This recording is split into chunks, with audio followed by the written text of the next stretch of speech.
Hi friends, எல்லோருக்கும் வணக்கம். எல்லோரும் எப்படி இருக்கீங்க? நல்லா இருக்கீங்களா? இன்றைக்கி அந்த கதையோட அடுத்த பகுதி தான் பார்க்க போகிறோம். அதுக்கு முன்னாடி நீங்கள் செய்ய வேண்டிய விஷயம் என்ன அப்படின்னு கேட்டிங்கன்னா, மறக்காமல் சேனலை சப்ஸ்கிரைப் பண்ணுங்கள். கீழே இருக்க பெல் பட்டனையும் கிளிக் பண்ணுங்கள். அப்போ தான் நான் வீடியோஸ் போட்டோன்னே உடனுக்குடனே உங்களுக்கு நோட்டிஃபிகேஷன்ஸ் வரும். ஸோ மறக்காமல் சேனலை சப்ஸ்கிரைப் பண்ணிவிட்டு வீடியோ பாருங்கள் ஃப்ரெண்ட்ஸ். வாங்க நம்ம கதைக்குள்ளே போகலாம். அதுக்கப்புறம் நான் யோசித்தேன், சரி ஓகே, நம்மளுக்கு இந்த நேரத்தில் இதை விஷயத்தை பற்றி யோசிச்சுக்கிட்டு இருக்கிறதுக்கு நம்ம கொஞ்சம் இனிமேல் வேலை பார்க்கணும் அப்படின்னு சொல்லிட்டு இப்படியே ஒரு வருஷம் கிட்ட அப்படியே போணுச்சு. அதுக்கப்புறம் சம்பளம் உயர்வும் எனக்கு கிடச்சிச்சு. 15,000 கிட்ட எனக்கு 2 சம்பளமும் சேர்த்து ஒரு 15,000 கிட்ட கிடச்சிச்சு. என்னோடய சேவிங்ஸுங்கிறது கொஞ்சம் ஒரு 3,000 4,000 ஒரு மாதத்துக்கு அதிகரிச்சிச்சு அப்படின்னு தான் சொல்லணும். யாராச்சும் வேலைக்கு வரலனாலும் அவங்க வேலையை நான் சேர்த்து பார்க்குறதுனால அந்த இது எனக்கு பார்க்குறதுனால அந்த லைனையும் பார்த்துக்குவேன், இந்த லைனையும் பார்த்துக்கிறதுனால எனக்கு அந்த ஒரு சேலரியெல்லாம் சேர்த்து எனக்கு கிட்டத்தட்ட ஒரு 17,000 கிட்டேயே ஒரு மாதத்தில் கிடைக்கும்.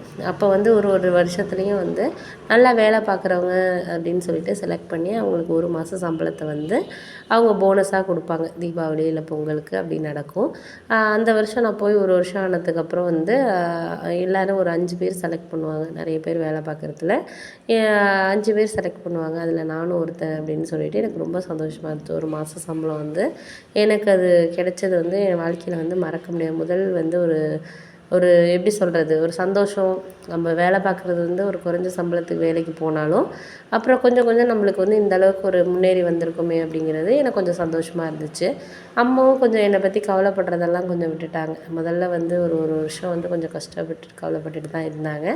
அதுக்கப்புறம் அவங்க கொஞ்சம் மாறிட்டாங்க அப்படின்னு தான் சொல்லணும். ஏன்னா நான் கொஞ்சம் சம்பாதிக்கிறது, கொஞ்சம் சுறுசுறுப்பாக இருக்கிறது, எதையுமே யோசித்து செய்கிறது, ஒருத்தவங்கள்ட்ட நடந்துக்கிறது எப்படி, வர கஸ்டமர்ஸ்கிட்ட எப்படி பேசுகிறது, என்ன ஏதுன்ட்டு அவங்க ஒரு விஷயம் செய்ய சொல்கிறாங்கன்னா நான் அதை விட நல்லாவே ஒரு சில விஷயங்கள் செய்கிறதுனால எங்கள் மேனேஜருக்கும் என்ன ரொம்ப பிடிச்சிருந்துச்சி. எங்கள் சித்தப்பா கிட்ட ரொம்ப பாராட்டி சொன்னாராம். அது மாதிரி உங்கள் அண்ணன் பையன் ரொம்ப நல்லா வேலை பார்க்குறான், யார்கிட்ட எப்படி எப்படி நடந்துக்கணும்னு இப்போயே அவனுக்கு தெரியுது, நல்லா வருவான் அப்படின்னு சொல்லிட்டு சொன்னாங்க. அப்படியே கிட்டத்தட்ட ஒரு 2-3 வருஷம் ஆணுச்சு. அப்படியே அதே இடத்துல தான் நான் வேலை பார்த்துக்கிட்டு இருந்தேன். அதுக்கப்புறம் நிறைய பேர் மாறி போனாங்க. ஆனால் நான் அதே இடத்துலையே வேலை பார்த்துட்டு இருந்தேன். கிட்டத்தட்ட ஒரு 2-3 வருஷத்துக்கு அப்புறம் பார்த்திங்கன்னா ஒரு ரூ. 23,000 24,000 எனக்கு சேல்ரி எல்லாம் இன்சென்டிவ்ஸ் எல்லாமே வந்துச்சு.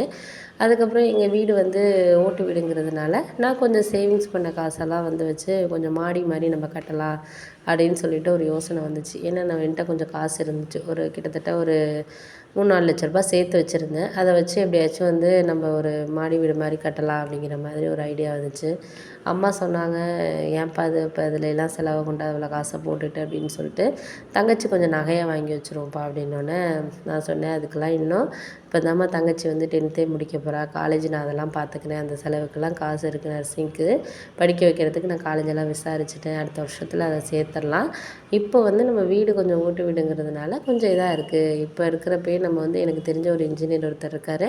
அவர் நம்மளுக்கு குறைஞ்சதுலேயே பண்ணி கொடுப்பாரு. அவர்கிட்ட கேட்டிருந்தேன், ஓரளவு பண்ணி கொடுத்துடலாம், 4-5 லட்சத்துலேயே மேலே மட்டும் தானே இது பண்ணுறது, ஒரு எக்ஸ்ட்ரா ரூம் எடுத்து தந்துடுறேன் அப்படின்னாரு. அப்படின்னோடனே சரிப்பா அப்படின்னு சொல்லிட்டு அப்புறம் எங்கள் அம்மா அப்பா எல்லாருமே வீட்டு வேலை நடக்கிறதுனால எங்கள் சித்தப்பா வீட்டில் ஒரு மாதம் தங்கியிருந்தாங்க. எங்கள் சித்தப்பா வீட்டில் தான் எல்லாருமே நாங்கள் இருந்தோம். ஏன்னா அவங்க வீடு பக்கத்து தெருவில் இருந்ததுனால அவங்க வீட்டில் தான் இருந்தோம். அதுக்கப்புறம் என்னால் முடிஞ்ச ஹெல்ப் எப்போயாச்சும் என் சித்தப்பா பசங்களுக்கு ஏதாச்சும் ஒரு ஃபீஸ் கட்டுறது, ஏதாச்சும் என்னால் முடிஞ்ச ஹெல்ப்பை நான் பண்ணிக்கிட்டு தான் இருந்தேன். அதுக்கப்புறம் வீடும் கொஞ்சம் வேலையெல்லாம் முடிஞ்சிச்சு. அப்புறம் கொஞ்சம் சொந்தக்காரவங்களுக்கெல்லாம் சொல்லி வீடு குடி போகிறது மாதிரி கிரகப்பிரவேசம் மாதிரி பண்ணோம். ஏன்னா புது வீடு கட்டின மாதிரி தானே அப்படிங்கிறதுனால பண்ணோம். எங்கள் முதலாளி எல்லாருக்குமே சொல்லியிருந்தோம், அவரெலாம் வந்திருந்தார், பணம் வச்சு கொடுத்தாங்க எல்லாருமே. ரொம்ப சந்தோஷமாக இருந்துச்சு. அதுக்கப்புறம் என்ன நடந்தது அடுத்த ஒரு நிகழ்வு அப்படிங்கிறத நான் அடுத்த ஒரு பகுதியில் உங்கள்கிட்ட நான் ஷேர் பண்ணுறேன். Thank you friends.